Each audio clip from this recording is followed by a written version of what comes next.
Hello friends, welcome to study कर। आज हम डिस्कस करेंगे एमपीपीएससी प्रीलिम्स 2020 और 2021 से रिलेटेड इंपॉर्टेंट टॉपिक। फ्रेंड्स, ये होगा हमारा टॉपिक आयोग से रिलेटेड। फ्रेंड्स, कुछ समय पहले एमपीपीएससी ने अपने कोर्स में चेंजेस किया था और प्रीलिम्स के यूनिट 10 में बताया गया था कि आपके एग्जाम में आयोग से रिलेटेड कुछ क्वेश्चन आएंगे। अब वो कौन कौन से आयोग हैं उसकी एक सीरीज चलाने वाले हैं हम इस लेक्चर के साथ। फ्रेंड्स, ये हमारा पहला लेक्चर है। इसके अलावा आपके साथ बहुत और आगे लेक्चर आएंगे आयोग से रिलेटेड, तो आप इस सीरीज के साथ बने रहें। तो आज हम क्या डिस्कस करेंगे? इलेक्शन कमीशन ऑफ इंडिया को। फ्रेंड्स, इस लेक्चर में हम क्या करने वाले हैं, और सबसे पहले हम इलेक्शन कमीशन ऑफ इंडिया को एक्सप्लेन करेंगे, फिर इसके बाद इंपॉर्टेंट क्वेश्चन भी लगाएंगे। तो एंड तक बने रहें आप इस लेक्चर के साथ, जिससे इसका पूरा फायदा आपको मिल सके। अब हम ये डिस्कस करते हैं कि जो एमपीपीएससी प्रीलिम्स 2020 और 2021 का सिलेबस है उसमें कौन कौन से आयोग की बात की गई है। तो सबसे पहला आयोग बताया गया है भारतीय निर्वाचन आयोग यानी इलेक्शन कमीशन ऑफ इंडिया, राज्य निर्वाचन आयोग, UPSC, MPPSC, CAG, NITI Aayog, महिला आयोग और राष्ट्रीय मानव अधिकार आयोग। इसके अलावा बाल संरक्षण आयोग, अनुसूचित जाति आयोग, अनुसूचित जनजाति आयोग, पिछड़ा वर्ग आयोग, सूचना आयोग, सतर्कता आयोग और एनजीटी और खाद्य संरक्षण आयोग। इसके अलावा और जो भी महत्वपूर्ण आयोग होंगे वो हम इस सीरीज में डिस्कस करेंगे। फ्रेंड्स, एक बहुत ही महत्वपूर्ण सूचना है कि अगर आप इस लेक्चर का पीडीएफ प्राप्त करना चाहते हैं तो हमारे टेलीग्राम चैनल को ज्वाइन कीजिए, जिसका लिंक आपको डिस्क्रिप्शन बॉक्स में दिया गया है। चलिए फ्रेंड्स, हम किसी भी संस्था को पढ़ने से पहले हम ये जान लेते हैं कि भारत में कितने प्रकार की संस्थाएं होती हैं। तो भारत में 3 प्रकार की संस्थाएं होती हैं, उनको आप ध्यान से सुनिएगा। फ्रेंड्स, संवैधानिक संस्थाएं होती हैं, सांविधिक संस्थाएं होती हैं और कार्यकारी संस्थाएं होती हैं। तो संवैधानिक संस्थाएं क्या होती हैं? ऐसे निकाय या ऐसी संस्थाएं जिनका प्रावधान संविधान में किया गया है, संवैधानिक संस्थाएं कहलाती हैं। फ्रेंड्स, अगर हमें इन संस्थाओं में किसी भी प्रकार का परिवर्तन करना है तो हम संविधान संशोधन के द्वारा ही कर सकते हैं। इसके एग्जाम्पल कौन हो जाएंगे? सीएजी, वित्त आयोग, संघ लोक सेवा आयोग, चुनाव आयोग, राष्ट्रीय अनुसूचित जाति आयोग, राष्ट्रीय अनुसूचित जनजाति आयोग। ये संवैधानिक संस्थाएं हैं। फ्रेंड्स, ये बहुत ही इंपॉर्टेंट टर्म है, तो इनको आप नोट डाउन जरूर कर लें, क्योंकि ये टर्म जरूर पूछे जाएंगे आपके एग्जाम में। फिर है सांविधिक संस्थाएं क्या होती हैं? तो विधायिका के अधिनियम द्वारा निर्मित निकाय होता है। फ्रेंड्स, विधायिका मतलब संसद में अगर कोई भी अधिनियम आया है उसके द्वारा किसी संस्था का निर्माण हुआ है तो वो कहलाती है सांविधिक संस्थाएं। इनमें परिवर्तन सामान्य अधिनियम के द्वारा किया जा सकता है। मतलब संसद में हम किसी भी प्रकार का अधिनियम ला करके और उस संस्था में किसी भी प्रकार का बदलाव कर सकते हैं। जैसे इसके एग्जाम्पल क्या है? सूचना आयोग, राष्ट्रीय मानव अधिकार आयोग। फिर है कार्यकारी संस्थाएं क्या होती हैं? सरकार के कार्यकारी आदेश यानी एग्जीक्यूटिव रिजोल्यूशन से निर्मित निकाय जो होते हैं वो कहलाते हैं कार्यकारी संस्थाएं। फ्रेंड्स, अगर सरकार के द्वारा कोई आदेश दिया गया है और उस आदेश के द्वारा किसी भी आयोग का गठन हुआ है तो वो कहलाता है कार्यकारी आयोग।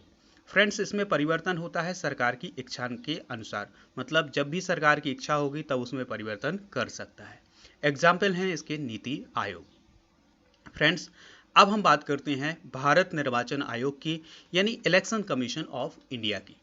सबसे पहले हमें इसकी जनरल इन्फॉर्मेशन जाननी होगी।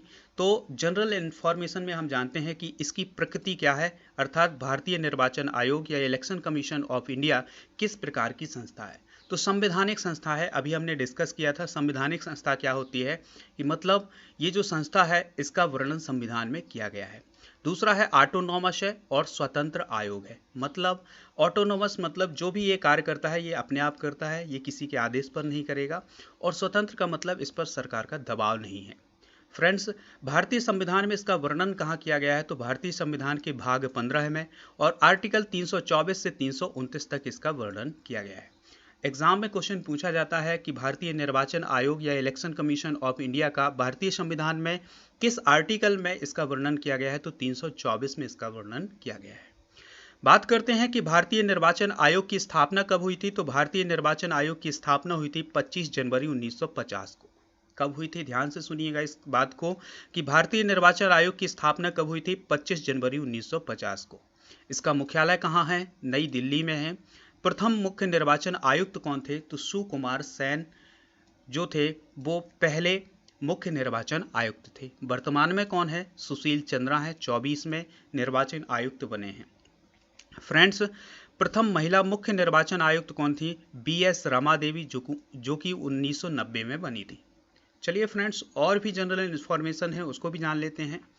प्रथम चुनाव कब हुए थे भारत में? तो प्रथम चुनाव हुए थे 1951-52 में, यानी प्रथम जो आम चुनाव थे वो 1951-52 में ही हुए थे।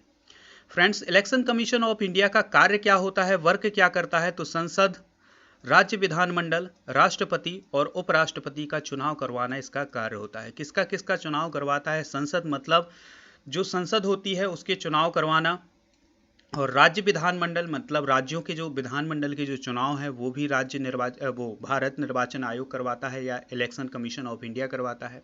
राष्ट्रपति का चुनाव हो या उपराष्ट्रपति का चुनाव हो, इसका दायित्व किसके पास होता है? तो इलेक्शन कमीशन ऑफ इंडिया के पास होता है। फ्रेंड्स, जो मुख्य चुनाव आयुक्त या निर्वाचन आयुक्त होता है उसका कार्यकाल कितने वर्ष का होता है? 6 वर्ष का या 65 साल का। जो भी इसमें पहले हो जाएगा वही उसका कार्यकाल माना जाएगा। फ्रेंड्स, मुख्य चुनाव आयुक्त का वेतन क्या है? तो 2.5 लाख रुपए इसका मासिक वेतन है। चलिए फ्रेंड्स, अब हम बात करते हैं कुछ और इम्पोर्टेंट टॉपिक देखते हैं। निर्वाचन आयोग से संबंधित अनुच्छेद कौन कौन से हैं, यानी आर्टिकल कौन कौन से हैं रिलेटेड निर्वाचन आयोग से? तो फ्रेंड्स, सबसे इम्पोर्टेंट जो आपका आर्टिकल है वो है 324। आर्टिकल 324 में क्या बताया गया है? भारतीय संविधान के अनुच्छेद 324 में निर्वाचन आयोग का प्रावधान किया गया है। यहाँ से आपका एक बहुत ही इंपॉर्टेंट क्वेश्चन बनता है, पूछा जा सकता है आपके एग्जाम में कि भारतीय निर्वाचन आयोग का प्रावधान भारतीय संविधान के किस अनुच्छेद में किया गया है? तो 324 अनुच्छेद में किया गया है। अनुच्छेद 324 में किया गया है। अब इसमें क्या वर्णन किया गया है कि भारत में स्वतंत्र और निष्पक्ष तरीके से चुनाव संपन्न कराने वाली एक संस्था है। मतलब जो चुनाव आयोग होगा वो भारत में स्वतंत्र और निष्पक्ष चुनाव कराने वाली एक स्वतंत्र और शीर्ष संस्था होगी। मतलब इससे ऊपर कोई संस्था नहीं होगी, ताकि चुनाव प्रक्रिया में जनता की भागीदारी को सुनिश्चित किया जा सके। फ्रेंड्स, ये संस्था क्यों बनाई गई है? कि जो जनता है वो अपनी भागीदारी सुनिश्चित कर सके चुनाव प्रक्रिया में। अनुच्छेद 324 में ही वर्णन किया गया है कि संसद, राष्ट्रपति, उपराष्ट्रपति, राज्य विधानमंडल के लिए चुनाव कराने के नियमों, निर्देशों और चुनाव आयोग के अधिकारों के बारे में बताया गया है। मतलब 324 में ये बताया गया है कि संसद, राष्ट्रपति, उपराष्ट्रपति और राज्य विधानमंडल के लिए जो चुनाव होंगे उनके नियम, निर्देश और चुनाव आयोग के जो अधिकार होंगे उसका वर्णन 324 में किया गया है। फ्रेंड्स, अनुच्छेद 325 में क्या बताया गया है? धर्म, जाति या लिंग के आधार पर किसी भी व्यक्ति विशेष को मतदाता सूची में शामिल न करने और इनके अधिकार पर मतदान के लिए अयोग्य ठहराने का प्रावधान किया गया है। मतलब किसी भी व्यक्ति के साथ धर्म, जाति या लिंग के आधार पर मतदाता सूची में शामिल नहीं किया जा सकता। मतलब किसी भी व्यक्ति से धर्म, जाति या लिंग के आधार पर भेदभाव नहीं किया जा सकता कि आप इस धर्म के हैं या इस जाति के हैं या इस लिंग के हैं, इसलिए हम मतदाता सूची में हम आपका नाम ऐड नहीं करेंगे। ऐसा प्रावधान भारतीय संविधान में नहीं किया गया है। फ्रेंड्स, नेक्स्ट क्वेश्चन क्या है? नेक्स्ट हमारा जो अनुच्छेद है वो क्या है? ध्यान से सुनिएगा। लोकसभा, फ्रेंड्स हमारा जो नेक्स्ट आर्टिकल है वो है अनुच्छेद 326। ध्यान से सुनिएगा इस आर्टिकल को। लोकसभा एवं प्रत्येक राज्य की विधानसभा के लिए निर्वाचन वयस्क मताधिकार के आधार पर होगा। मतलब जो निर्वाचन होगा वो वयस्क मताधिकार के आधार पर होगा। अब वयस्क मताधिकार क्या है? ध्यान से सुनिएगा। मतलब वोट डालने का अधिकार। हमें वोट डालने का अधिकार 1950 से 21 वर्ष की उम्र में था। मतलब 1950 में जब प्रावधान किया गया तो पहले वोट डालने की जो आयु थी वो थी 21 वर्ष। लेकिन 61वां संविधान संशोधन हुआ 1989 में, तो यह उम्र घटा करके 18 वर्ष कर दी गई। मतलब 1950 से लेकर 1989 तक 21 वर्ष की आयु थी वोट डालने की आयु, और 1989 में कितने वर्ष कर दी गई? 18 वर्ष। तो ध्यान से सुनिएगा इस पॉइंट को, बहुत ही इंपॉर्टेंट पॉइंट होगा। फ्रेंड्स, अब हम नेक्स्ट आर्टिकल देखते हैं, आर्टिकल 327। तो विधायिका द्वारा चुनाव के संबंध में संसद में कानून बनाने की शक्ति होगी। मतलब विधायिका जो होती है हमारे सिस्टम की, तो विधायिका के द्वारा चुनाव के संबंध में संसद में कानून बनाने की शक्ति है का वर्णन किसमें किया गया है? अनुच्छेद 327 में। अनुच्छेद 328 में क्या बताया गया है? किसी राज्य के विधानमंडल को उसके चुनाव के लिए कानून बनाने की शक्ति का वर्णन किया गया है। मतलब किसी राज्य में विधानमंडल के अगर चुनाव हो रहे हैं, उससे रिलेटेड अगर कोई भी कानून बनाना है तो वो बनाया जा सकता है आर्टिकल 328 के तहत। फ्रेंड्स, आर्टिकल 329 में क्या वर्णन किया गया है? इसमें वर्णन किया गया है कि निर्वाचन मामलों में न्यायपालिका का हस्तक्षेप नहीं होगा। मतलब जो निर्वाचन आयोग की जो प्रक्रिया है उसमें जो न्यायपालिका होगी उसका कोई हस्तक्षेप नहीं होगा। इसका वर्णन अनुच्छेद 329 में किया गया है। फ्रेंड्स, अब हम कुछ और महत्वपूर्ण बातें जानते हैं। निर्वाचन आयोग की संरचना कैसी है, यानी इलेक्शन कमीशन का स्ट्रक्चर कैसा है। तो प्रारंभ में आयोग में केवल एक मुख्य निर्वाचन आयुक्त होता था। मतलब जब ये संस्था बनी तो केवल क्या होता था? एक निर्वाचन आयुक्त हुआ करता था। लेकिन 16 अक्टूबर 1989 को क्या कर दिया गया? इसी संस्था को 3 सदस्यीय कर दिया गया। 3 सदस्यीय मतलब एक मुख्य निर्वाचन आयुक्त होगा और 2 अतिरिक्त आयुक्त होंगे जो चुनाव आयुक्त कहलाते थे। मतलब एक निर्वाचन आयुक्त और 2 अतिरिक्त आयुक्त होते थे। तो ये 3 सदस्यीय संस्था बन गई। फिर क्या हुआ? फिर 1 जनवरी 1990 को फिर से ये संस्था 1 सदस्यीय हो गई। मतलब प्रारंभ में शुरू में जब ये संस्था का निर्माण हुआ तो 1 सदस्य थी। 1989 में ये 3 सदस्यीय हो गई। फिर 1990 में फिर से 1 सदस्यीय होगी और 1 अक्टूबर 1993 को फिर ये संस्था 3 सदस्यीय हो गई। तो ये प्रक्रिया आपको ध्यान रखनी है। तो 1 अक्टूबर 1993 में क्या कर दिया गया कि मुख्य निर्वाचन आयुक्त होगा और इसके साथ 2 अतिरिक्त आयुक्त होंगे। फ्रेंड्स, लेकिन सबसे ज़्यादा अधिकार किसके पास होगा? मुख्य निर्वाचन आयुक्त के पास। अब इसमें क्या होगा? मतलब कोई भी अगर फैसला लेना है तो जो 2 अतिरिक्त आयुक्त होंगे इनकी वोट और मुख्य निर्वाचन आयुक्त की वोट जिसका मत अधिक होगा वो निर्णय माना जाएगा। फ्रेंड्स, अब हम बात करते हैं वर्तमान में जो मुख्य चुनाव आयुक्त है उसके पदाधिकारी कौन है। तो मुख्य चुनाव आयुक्त कौन है? सुशील चंद्र। चुनाव आयुक्त जो अतिरिक्त चुनाव आयुक्त होते हैं 2 एक्स्ट्रा होते हैं, वो कौन कौन से हैं? राजीव कुमार और एक अभी खाली है। फ्रेंड्स, भारत के राष्ट्रपति के द्वारा मुख्य निर्वाचन आयुक्त और निर्वाचन आयुक्तों की नियुक्ति की जाती है। फ्रेंड्स, जो मुख्य चुनाव आयुक्त होता है या निर्वाचन आयुक्त होता है उसकी नियुक्ति कौन करते हैं? हमारे देश के प्रेसिडेंट यानी राष्ट्रपति महोदय। और इसके अलावा जो चुनाव आयुक्त होते हैं इनकी नियुक्ति भी कौन करते हैं? हमारे देश के राष्ट्रपति यानी प्रेसिडेंट महोदय।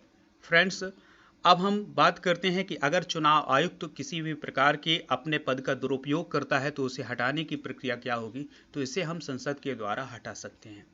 मुख्य चुनाव आयुक्त के निष्कासन के लिए 2/3 सदस्यों के विशेष बहुमत की आवश्यकता होती है। इसके लिए सदन के कुल सदस्यों का 50% से अधिक मतदान होना चाहिए।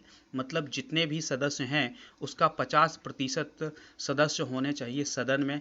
और इसके लिए अगर हटाना है तो कितने बहुमत की ज़रूरत होगी? 2/3 बहुमत की ज़रूरत होगी। फ्रेंड्स, एक बात और ध्यान से सुन लीजिएगा कि इस प्रक्रिया को महाभियोग नहीं कहा जाता है। मतलब मुख्य चुनाव आयुक्त पर महाभियोग की प्रक्रिया नहीं चलाई जाती है। मतलब उस टर्म को हम महाभियोग नहीं कहते हैं। होती महाभियोग जैसी प्रक्रिया है लेकिन हम उस टर्म को महाभियोग नहीं कहते हैं। तो कितने सदस्यों की ज़रूरत होती है, कितने बहुमत की ज़रूरत होती है? तो 2/3 बहुमत की ज़रूरत होती है अगर हमें मुख्य निर्वाचन आयुक्त को हटाना है तो। फ्रेंड्स, ये बात ध्यान रखिएगा कि इस प्रक्रिया को हम महाभियोग नहीं कहते हैं। फिर हम बात करते हैं निर्वाचन आयोग के कार्य क्या होते हैं, यानी इलेक्शन कमीशन ऑफ इंडिया के फंक्शंस क्या हैं वो हम देख लेते हैं। तो चुनाव आयोग भारत में लोकसभा, राज्यसभा, राज्य विधानसभाओं, राष्ट्रपति और उपराष्ट्रपति के चुनाव की संपूर्ण प्रक्रिया का अधीक्षण, निर्देशन और नियंत्रण करता है। मतलब लोकसभा, राज्यसभा, राज्य विधानसभाओं, राष्ट्रपति और उपराष्ट्रपति के जो चुनाव की प्रक्रिया होती है उसको कंट्रोल कौन करता है? भारतीय निर्वाचन आयोग यानी भारत निर्वाचन आयोग या इलेक्शन कमीशन ऑफ इंडिया। इसका सबसे महत्वपूर्ण कार्य है आम चुनाव या उपचुनाव कराने के लिए समय समय पर चुनाव कार्यक्रम तय करना। कोई भी आम चुनाव हो या फिर उपचुनाव हो उसके लिए समय समय पर कार्यक्रम कौन तय करता है? निर्वाचन आयोग। फ्रेंड्स, यह निर्वाचक नामावली यानी वोटर लिस्ट तैयार करता है और मतदाता पहचान पत्र यह एपिक को भी तैयार करता है। एपिक का फुल फॉर्म देख लीजिएगा क्या होता है। जो हमारा पहचान पत्र होता है या वोटर आईडी होती है उसे हम एपिक बोलते हैं। तो इसका फुल फॉर्म देख लीजिएगा, इलेक्टोरल फोटो आइडेंटिटी कार्ड बोला जाता है। क्या बोला जाता है?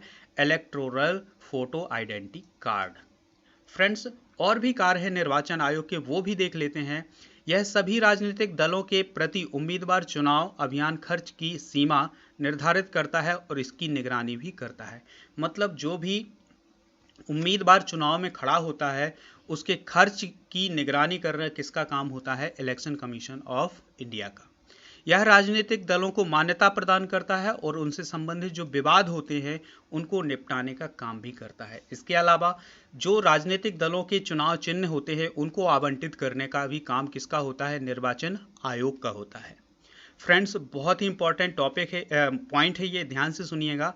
प्रत्येक जनगणना के बाद निर्वाचन क्षेत्रों का परिसीमन करना किसका काम होता है? इलेक्शन कमीशन का। प्रथम परिसीमन आयोग का गठन 1952 में हुआ था। परिसीमन करना मतलब जो हमारी जनगणना होती है, जनगणना के बाद ये अंदाज़ा लगाया जाता है कि इस क्षेत्र में कितने लोग हैं, कितने मतदाता हैं, ये सब की करना किसका काम होता है? इलेक्शन कमीशन ऑफ इंडिया को। और इसको हम क्या कहते हैं? परिसीमन बोलते हैं। फ्रेंड्स, यहाँ पर एक बहुत ही इंपॉर्टेंट पॉइंट है, वो भी नोट करिएगा कि परिसीमन आयोग का अध्यक्ष कौन होता है? तो परिसीमन आयोग का अध्यक्ष होता है मुख्य निर्वाचन आयुक्त। ठीक है, ध्यान से सुनिएगा। एक बहुत ही महत्वपूर्ण सूचना है कि अगर आपको ये लेक्चर पसंद आ रहा है तो लाइक करना बिल्कुल न भूलिएगा और दोस्तों के साथ शेयर जरूर कर दिएगा। फ्रेंड्स, अब हम बात करते हैं कि चुनाव से संबंधित जो संबंधी कुछ समितियां बनी थी उनके हम कार्य देख लेते हैं। ये आपके एग्जाम में पूछी जा सकती है। जैसे तारकुंडे समिति 1974 में बनी थी। इसका उद्देश्य क्या था? आयोग बहुसदस्यीय हो। मतलब इसका काम ये है, जो तारकुंडे समिति थी इसका जो मुख्य उद्देश्य था कि जो आयोग है या चुनाव आयोग है ये बहुसदस्यीय हो। फिर दिनेश गोस्वामी समिति बनी 1990 में। इसका काम क्या था? किसी भी उम्मीदवार को 2 से अधिक सीटों से चुनाव लड़ने से रोका जाए। फ्रेंड्स, पहले ऐसा होता था कि एक उम्मीदवार 4-4 सीटों से लड़ता था चुनाव। ठीक है, तो उसके बाद क्या होता था कि एक सीट उसकी मान्य की जाती थी, बाकी अगर 3 सीटों पर जीता तो वहां से इस्तीफा देता था, फिर से वहां पर चुनाव होते थे। तो इसके कारण चुनाव आयोग परेशान हो जाता था। तो उसके लिए ये कहा गया, दिनेश गोस्वामी समिति ने ये प्रावधान किया कि किसी भी उम्मीदवार को 2 से अधिक सीटों से चुनाव लड़ने के लिए रोका जाए। मतलब चाहे जितनी सीटें नहीं, केवल 2 सीटों पर लड़ सकता है, 2 से अधिक सीटों पर नहीं लड़ सकता है। फिर है बोहरा समिति 1993 में बनी। तो इसका काम क्या था? राजनीति के अपराधीकरण पर यह समिति बनी थी।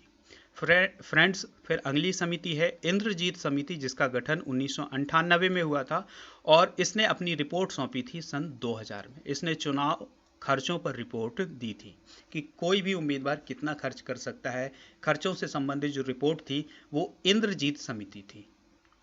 फ्रेंड्स, अब हम कुछ इंपॉर्टेंट पॉइंट देख लेते हैं। ईवीएम यानी इलेक्ट्रिक वोटिंग मशीन जो थी, ईवीएम का पहली बार प्रयोग 1982 में किया गया था। कब किया गया था? 1982 में किया गया था। और कहाँ किया गया था? ध्यान से सुनिएगा, केरल के 17 पारूर विधानसभा निर्वाचन क्षेत्र में बाई इलेक्शन हुए थे केरल में, तब इसका पहली बार प्रयोग किया गया था 1982 में।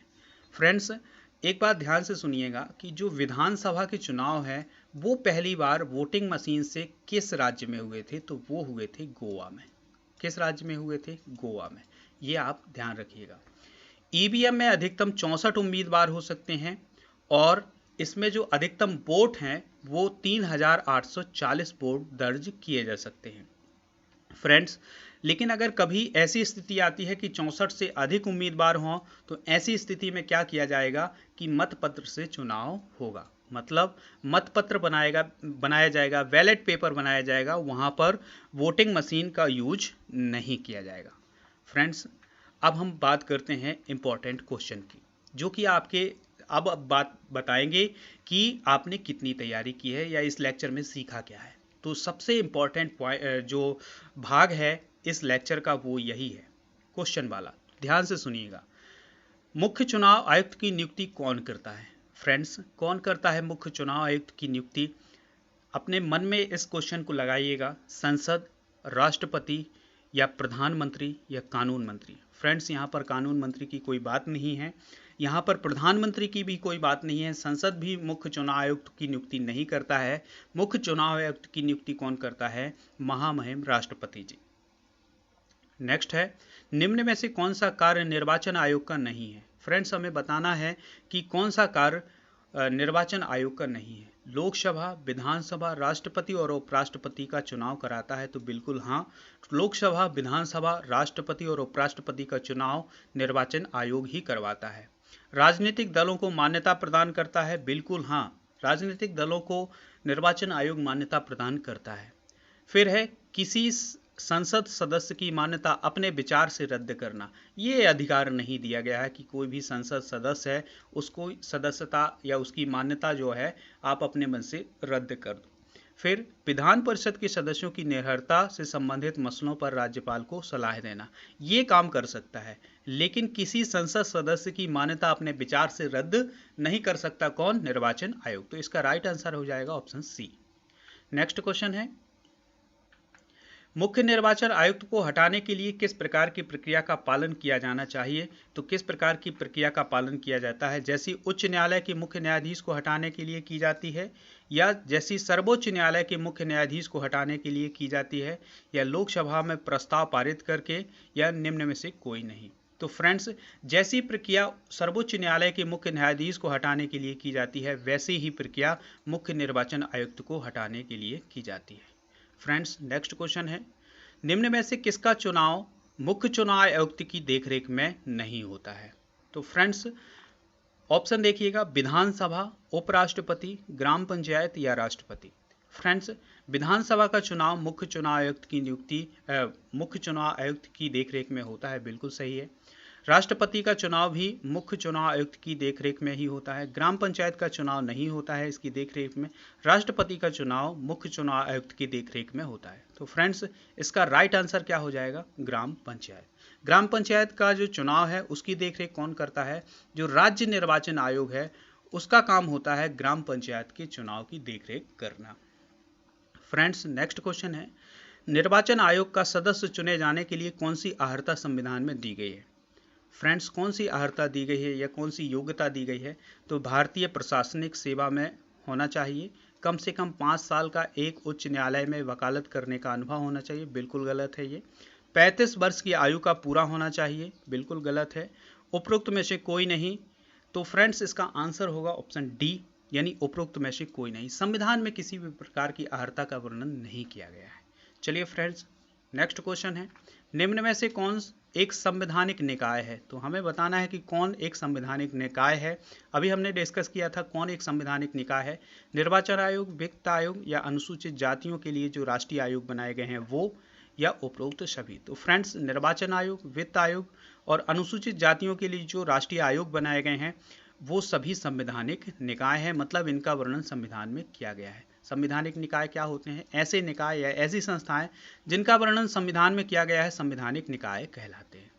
चलिए फ्रेंड्स, नेक्स्ट क्वेश्चन है, 1952 का वर्ष भारतीय इतिहास में क्यों महत्वपूर्ण है? फ्रेंड्स, राज्य पुनर्गठन अधिनियम पारित हुआ था, या हरियाणा राज्य विभाजित हुआ था, भारत में प्रथम सरकारी जनगणना हुई थी, या लोकसभा का प्रथम आम निर्वाचन हुआ था? तो फ्रेंड्स, इसका आंसर होगा ऑप्शन डी, यानी लोकसभा का प्रथम आम निर्वाचन हुआ था। प्रथम जनरल इलेक्शन हुए थे 1952 में, इसलिए ये महत्वपूर्ण है इंडियन हिस्ट्री में।